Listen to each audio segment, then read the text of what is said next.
শুল্ক কমানোর জন্য যেসব দেশ অনুরোধ করেছে সেগুলির সঙ্গে সমঝোতা আলোচনা শিগগিরই।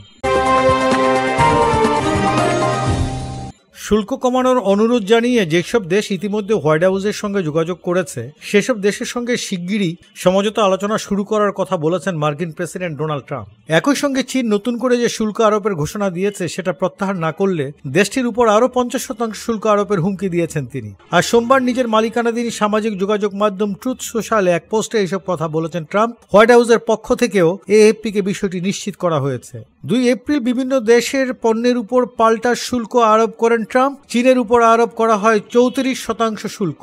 এর আগে দেশটির উপর 20% শুল্ক আরোপ করা হয়েছিল। এর জবাবে গত শুক্রবার যুক্তরাষ্ট্রের পণ্যের উপর 34% শুল্ক আরোপের ঘোষণা দেয় চীন। এখন ট্রাম্প যদি আরও 50% শুল্ক আরোপের ঘোষণা করেন তাহলে চীনা পণ্যের উপর মোট শুল্ক দাঁড়াবে 104%। ট্রুথ সোশ্যালে ট্রাম্প লেখেন, চীন যদি যুক্তরাষ্ট্রের উপর আরোপ করা 34% শুল্ক প্রত্যাহার না করে তাহলে 9 এপ্রিল থেকে দেশটির উপর অতিরিক্ত 50% শুল্ক আরোপ করা হবে। তার দাবির সঙ্গে বেইজিং যদি একমত না হয় তাহলে চীনের সঙ্গে পরিকল্পনায় থাকা সব আলোচনা বাতিল করা হবে। ট্রাম্প লেখেন, যুক্তরাষ্ট্রের শুল্কের বিরুদ্ধে কোনো দেশ প্রতিশোধমূলক ব্যবস্থা নিলে তাদের উপর আরোপ করা প্রাথমিক শুল্কের উপর দ্রুত নতুন এবং উল্লেখযোগ্য পরিমাণ শুল্ক আরোপ করা হবে বলে সতর্ক করেছিলেন তিনি।